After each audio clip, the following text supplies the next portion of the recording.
Well, hello everyone. Today I was feeling rambunctious, rowdy, wild, even. So I decided we're going to try something different. I'm going to start a new series where I judge famous characters in anime or media and ask the question, are they actually good characters? I'll look at several aspects of their character and judge them off of those. And we're going to start off with okarun from DanDaDan because I've been enjoying season 2 and wanted to put him through the trial. Now, you may be asking, what am I going to judge? And to you, I say, Shut up. Be patient. anyways, I'll be judging okarun off of 5 things. His design, personality, powers, his win-loss ratio, and finally, his motivations to end or backstory. So let's get into it. So first up, we'll talk about his character design. When you first meet him, he looks like this. Typical day 1 outfit. He looks like a side character that'll get killed by the villain to show his strength. He plays Smash Bros and shares conspiracy theories on Reddit every night while trying to get to Gunnar Grand Champion on Jerkmate. The thought of shower in his mind is probably less likely than the probability of a girl going to talk to him.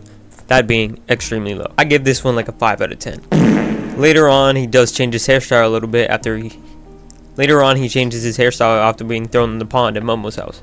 Momo tells okarun that he likes it, so he decides to keep it. He looks like he finally freshened up, ready to go on the first day of school to impress the HUDs. The new look isn't anything crazy, but it's polished and it's clean, and it adds to his character, being a normal guy thrown into a crazy world. Nothing crazy, but I still think it looks good. 7 out of 10. But of course, we have to talk about his transformed state. Now this is what I'm looking for. I in fact will give him my lunch money, and now he looks like the group leader. He got that Gojo slouch, and we all know anyone with that slouch is a nonchalant, overpowered character. I like the big mouth teeth thing that he has, and it would look goofy on 9 out of 10 people, but the way he looks and his personality when transformed makes it intimidating, which also just makes it more interesting. Overall, the vibe and colors of the design really stick the landing, and I enjoy it every time he transforms. I'll give this a 9 out of 10. I think it would be a 10, but he's still stuck in okarun's school threat in the back of the class someone wants to talk to body. But that's it for character designs. Let's move on to his personality. At the beginning of the show, okarun is portrayed as shy, awkward, insecure, the basic anime nerd. He's deeply passionate about the aliens and extraterrestrials in the world, even if no one believes him. And it sets him apart and makes him an easy target for anyone to bully. Momo sees this and he tries to save okarun. And even when he does, okarun tries arguing with her, showing that he doesn't really know, he's kind of socially awkward. But as the series progresses, okarun's personality grows, and through his encounters with the supernatural and his growing bond with Momo, he becomes braver, more outspoken, willing to fight for the people he cares about, and he shows resilience and creativity in battle. We see him training in the back of the school, putting his life and powers on the line, and while he retains his nerdy enthusiasm and occasional awkwardness, he's grown into a more assertive, reliable, and emotionally open character. I love the latest episode, showing that he really does care for Momo, and even if he is nervous, he will show up for her, to the point of trying to learn to punch from a book like he's Dan or LaRusso. His personality grows on you as you see him start to push himself and start to be more brave and caring. Overall, I think his personality is my favorite part of his character. The nerd getting powers thing can be done in a totally different way, but the way DanDaDan handles him makes it super realistic and relatable, to the point where I literally did an air fist while I was on the treadmill when he held hands with Momo in the latest episode. 10 out of 10. Now that that's done, let's move on to his powers. So judging his powers is a little hard at this point in the series because we haven't seen much of the power system or other curse wielders, but we can't talk about what we know. So the way he gets his powers is from Turbo Granny, this grandma he found under the bridge.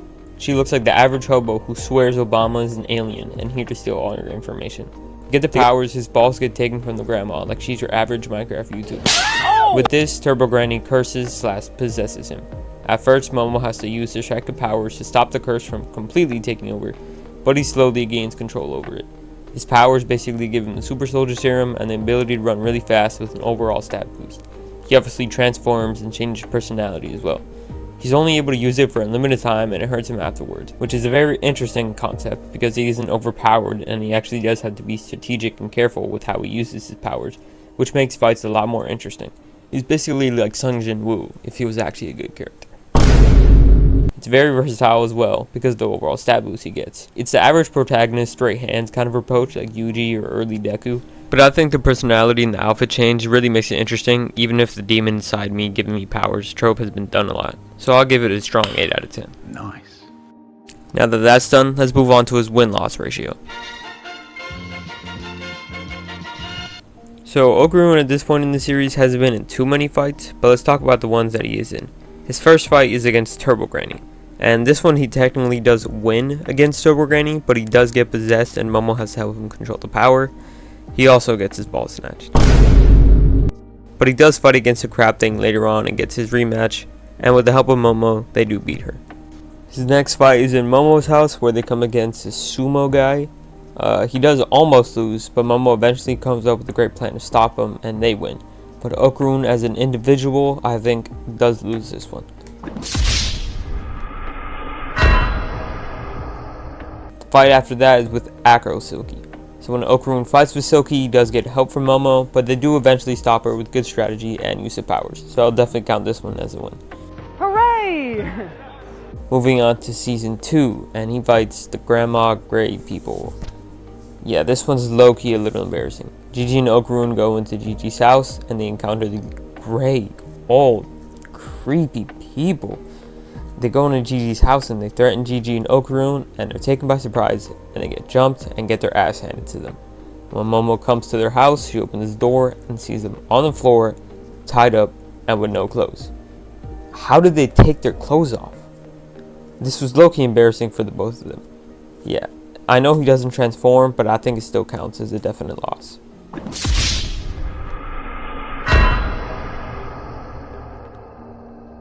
His most recent fights in season 2 are with Evil Eye. And is it just me, or does Evil Eye look like one of those pugs that can barely breathe? Okarun and Evil Eye do fight multiple times, and at first Okarun does lose and he slumps like it's nap time in kindergarten. Eventually, he does have a good moment against Evil Eye and hits him with a 20-hit combo. And then he actually beats him. But Evil Eye does get up from this and does eventually go up to beat Momo and Grandma Seiko. So Okarun doesn't lose this, but he doesn't beat Evil Eye. So I'll count it as a draw. So to recap, he beats Turbo Granny, loses against the Sumo Spirit, wins against Acro Silky, definitely loses against the Great People, and draws against Evil Eye. So he has 2 wins, 2 losses, and a draw. Not the best, not the worst, but it's not like he's Renji or Krillin. And that's his win-loss ratio. So let's move on to his motivations. So we don't really know much about his backstory. All we know is that he likes aliens and the occult, and his parents apparently have a very absent role in his life so far. Like, he just goes on adventures and sleeps over at Momo's house, and they're just cool with that. Or maybe he lives by himself. Could be a Naruto situation where he's just a bum living off of instant ramen, or maybe he has 2 loving parents like Clarence. We don't know, so I can't really talk about it. What we do know are his motivations. Momo.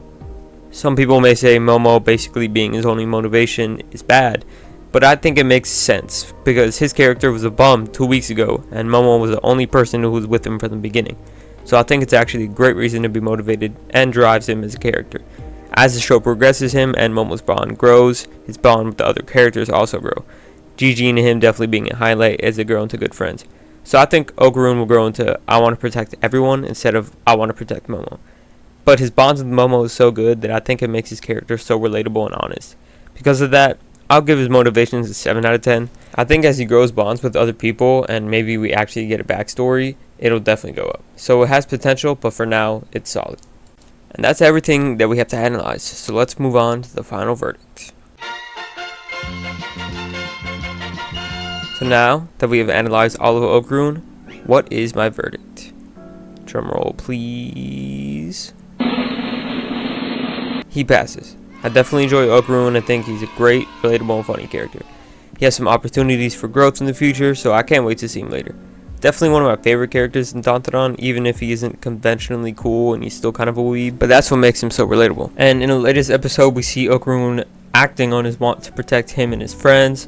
And we show him and Turbo Granny seemingly going into a training arc, which makes me believe we might get some backstory and power development, as well as a bond with him and Turbo Granny, which should be pretty good because she gives him his powers, so it can be a great unconventional mentor bond, which fits with the goofy, but the grounded vibe of the show. So I think the future will definitely hold a lot more for him.